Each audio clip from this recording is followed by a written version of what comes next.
आह्वान ओडिशार प्रथम एवं एकमात्र मासिक ओडिया साहित्य ई पत्रिका। वर्तमान जेउठी देखिबे सेठी इंग्राजी माध्यम विद्यालय खोली गलानी। आउ आमे माने मध्य आम पिला मानकु इंग्राजी माध्यम विद्यालय रे पढ़िबा पई पसंद करूछु, किंतु काहेकि आसंतु सुनिबा।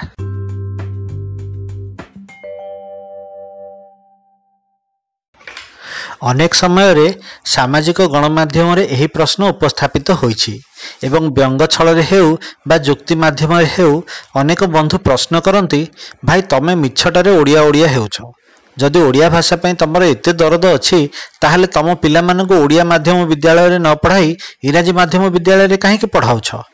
प्रश्नटी वास्तविक अजुक्तियुक्त। आमे सतरे जदि आम मातृभाषा पई एते चिंतित ताहले आमे आम संतान मानकु ओडिया माध्यम रे पाठ न पढ़ाई इंग्राजी माध्यम रे पढ़ाइबाकू काहेकि चाहुछु। अवश्य यह इच्छा न होई बाध्यतामूलक भी होई पारे, किंतु से विषय रे चर्चा किछि समय परे करिबा। ओडिशा रे इंग्राजी माध्यम विद्यालयर प्रचलन अनेक दशंधिरु होईछि। संभवतः आमे जेतेबेले नुआ नुआ विद्यालय रे पाद देउथिलु सेही समय रे ही एही इंग्राजी माध्यम विद्यालय मानक प्रचलन ओडिशा रे आरंभ होइथिला। आमे जेतेबेले विद्यालय जाउथिलु सेतेबेले पिलाटी अन्यून 5 वर्ष होई गेले बापा मा ताकु नै गां किंबा घर पाखरे थिबा सरकारी विद्यालय रे ना लिखि देई आसुथिले। सेतेबेले इंग्राजी माध्यम विद्यालय संख्या नगण्य थिला कहिले अत्युक्ति हेबो नाही। तापरे आमे जेतेबेले चतुर्थ श्रेणी रे पाठ पढ़िलु सेतेबेले आमकु इंग्राजी अक्षर सह परिचय कर दिया गला एवं तापरे प्रतिवर्ष इंग्राजी विषय आमकु पढ़ा गला। हेले इंग्राजी विषय प्रति भय एते मात्रा रे थिला जे दशम श्रेणी रे पाद देउ देउ अधिकांश छात्र छात्री इंग्राजी विषय रे अकृत कार्य हेबार देखा देउथिला। आमे बुझी पारु नथिलु सतरे विषयटा एते कठिन काहेकि। काहेकि अधिकांश छात्र छात्री एही विषय को एते भय करंती। से जा हेउ जे माने दशम श्रेणी बोर्ड परीक्षा पार करि गले से माने युक्त 2 रे पाठ पढ़िबा बेले बहुत कठिन समय देई गति करथिले, कारण विद्यालय रे शिक्षादान ओडिया रे हेउथिबा बेले महाविद्यालय रे किंतु ताहा इंग्राजी भाषा रे हेउथिला। एहा फल रे दशम रे भल मार्क रखिथिबा छात्र छात्री माने युक्त 2 रे असफल हेउथिले किंबा भल मार्क रखिबारे सफल हेउ नथिले।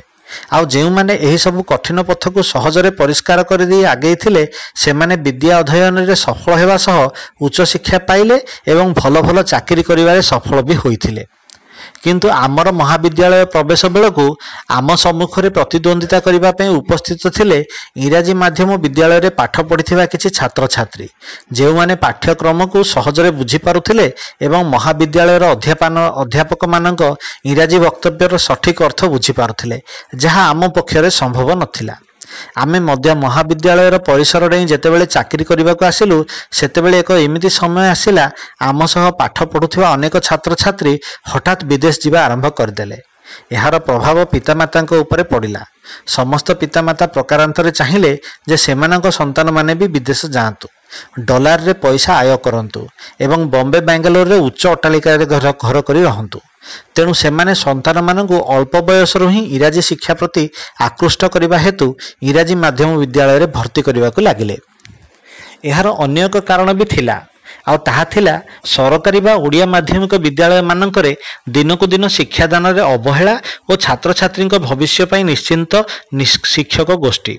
संभवतः आमे पाठ पढ़ुथिबा समय रे जेउ सब शिक्षक माने थिले से माने आम पई जेतिकी मात्रा रे चिंतित हेउथिले वर्तमान समय रे सेतिकी हेउ नथिबे। एहार कारण हेउछि शिक्षा क्षेत्र रे व्यापक परिवर्तन। अधिकरु अधिक छात्र छात्री को विद्यालय को आनिबा उद्देश्य नहीं सरकार एमिति किछि निष्पत्ति नेले जहा फल रे शिक्षादान बाधा प्राप्त हेबा स्वाभाविक होई गला। दशम श्रेणी पर्यंत छात्र छात्री को फेल करा जिवो नाही बोली कुहा गला। अर्थात जने छात्र जदि विद्यालय रे ना लेखाए ताहेले अन्यून दशम श्रेणी पर्यंत से जेमिति हेले पास होई जिवो। से पाठ भल भाबरे बुझू बा न बुझू, से परीक्षा देउ बा न देउ। एहा फल रे शिक्षक मानक उपरे बोझ बहुत परिमाण रे कमी गला। जो शिक्षक माने छात्र छात्री चिंता करुथिले सेमाने मध्य चिंता शून्य होई बसिगले, कारण जेउठी छात्र छात्री को फेल करबा मना सेठी किए केते पढ़िला न पढ़िला से विषय रे किए बुझुची। तेणु सरकारी विद्यालय प्रति अनेक पितामाता बीतस्पृह होई गले। आमे काहेकि एमिति गोटे स्थान रे आम पिला को पढ़ाइबु जेउठी शिक्षक माने सेमानक उन्नति पई जुक्तियुक्त पदक्षेप नेबा सफक्ष रे नाहंती। सेही विद्यालय रे पाठ पढ़िले आम संतान मानकर किपरि उन्नति हेबो। वर्तमान आसंतु देखिबा बेसरकारी बा इंग्राजी माध्यम विद्यालय रे शिक्षादान व्यवस्था। ଏଠାରେ ଅନ୍ୟୁନ ପିଲାମାନଙ୍କୁ ଶିକ୍ଷାଦାନ କରାଯାଏ। ପ୍ରତି ମାସରେ କିଛି ନା କିଛି ଗଠନମୂଳକ କାର୍ଯ୍ୟ ଦିଆଯାଇ ଛାତ୍ରଛାତ୍ରୀଙ୍କ ପ୍ରତିଯୋଗିତାମୂଳକ ସ୍ପର୍ଦ୍ଧାକୁ ଉତ୍ସାହିତ କରାଯାଏ। ଶିକ୍ଷାଦାନରେ ଅବହେଳା କଲେ ଶିକ୍ଷକମାନଙ୍କୁ ଅଧ୍ୟକ୍ଷମାନେ ବ୍ୟକ୍ତିଗତ ଭାବରେ ନିର୍ଦ୍ଦେଶ ଦେଇ ଉଚିତ ପଦକ୍ଷେପ ନେବାକୁ କହନ୍ତି। ବିଦ୍ୟାଳୟରେ ଯେ କେବଳ ଇଂରାଜୀ ମାଧ୍ୟମରେ ହିଁ ଶିକ୍ଷାଦାନ ହୁଏ ତା ନୁହେଁ। ଏହି ବିଦ୍ୟାଳୟମାନଙ୍କରେ ଓଡ଼ିଆ ବାଧ୍ୟତାମୂଳକ ବିଷୟ ଭାବରେ ମଧ୍ୟ ପଢ଼ାଯାଏ। ଏହା ସହ ହିନ୍ଦୀ ଏବଂ ସଂସ୍କୃତ ମଧ୍ୟ ପଢ଼ାଯାଏ। ତେଣୁ ବସ୍ତୁତଃ ଓଡ଼ିଆ ଏବଂ ଇଂରାଜୀ ମାଧ୍ୟମ ବିଦ୍ୟାଳୟରେ ଶିକ୍ଷାଦାନ ଖସଡ଼ାରେ କୌଣସି ପାତର ଅନ୍ତର ନାହିଁ। ହଁ, ICSE ବା CBSE ମାଧ୍ୟମ ବିଦ୍ୟାଳୟମାନଙ୍କରେ ଶିଶୁମାନଙ୍କୁ ଅଳ୍ପ ବୟସରୁ ହିଁ ସାମାନ୍ୟ କଠିନ ବିଷୟବସ୍ତୁ ସମ୍ବଳିତ ବିଷୟରେ ଶିକ୍ଷାଦାନ କରାଯାଏ, ଯାହା ଆମ ମତରେ ଶିଶୁର ବୌଦ୍ଧିକ ବିକାଶରେ ସହାୟକ ହୋଇଯାଏ ଏବଂ ଭବିଷ୍ୟତରେ ସେହି ଶିଶୁମାନେ ବିଶ୍ୱ ଦରବାରରେ ନିଜକୁ ଯୋଗ୍ୟ ବୋଲି ପ୍ରମାଣିତ କରିବାର ଯୋଗ୍ୟତା ରଖନ୍ତି। ସାମ୍ପ୍ରତିକ ସମୟରେ ଶିକ୍ଷାପ୍ରାପ୍ତ ଯୁବକ ଯୁବତୀ କେବଳ ନିଜ ଅଞ୍ଚଳରେ ହିଁ ରହି ଜୀବିକା ନିର୍ବାହ କରିବା ସପକ୍ଷରେ ନାହାନ୍ତି। ଆଜିକାଲି ଯେ କେହି ଶିକ୍ଷା ସମାପ୍ତ ହୋଇଗଲା ପରେ ମୁମ୍ବାଇ, ବାଙ୍ଗାଲୋର, ଦିଲ୍ଲୀ କିମ୍ବା ଅନ୍ୟ ଜନବହୁଳ ସହରରେ ରହି ଚାକିରି କରିବା ସପକ୍ଷରେ ହିଁ ମତ ଦେବେ ଏବଂ ସେଠାରେ ଚାକିରି କରୁଥିବା ଅଧିକାଂଶ ଯୁବକ ଯୁବତୀ ବିଦେଶ ଯିବା ପାଇଁ ଇଚ୍ଛୁକ। ତେଣୁ ସେମାନଙ୍କ ପାଇଁ ଇଂରାଜୀ ଶିକ୍ଷାର ଆବଶ୍ୟକତା ଅଧିକ।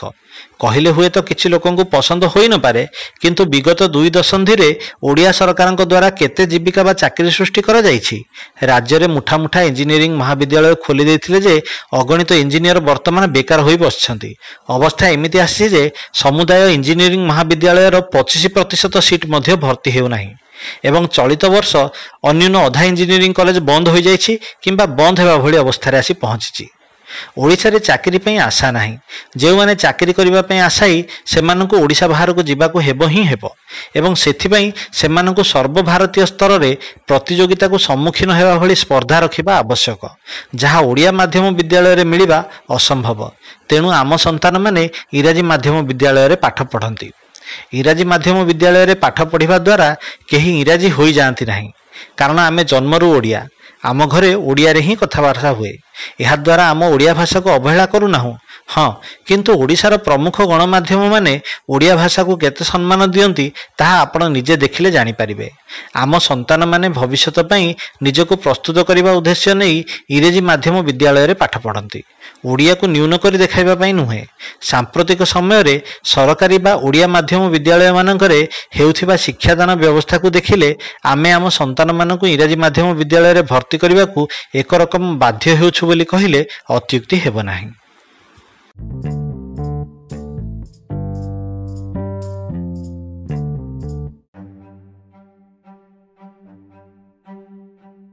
ଯଦି ଆମର ଉପସ୍ଥାପନା ଆପଣଙ୍କୁ ଭଲ ଲାଗିଲା ତାହେଲେ ଆଜି ହିଁ ଆମ ପଡକାଷ୍ଟକୁ ଲାଇକ୍ କରନ୍ତୁ, ସବସ୍କ୍ରାଇବ୍ କରନ୍ତୁ ଏବଂ ନିଜ ବନ୍ଧୁମାନଙ୍କ ସହିତ ସେୟାର କରନ୍ତୁ।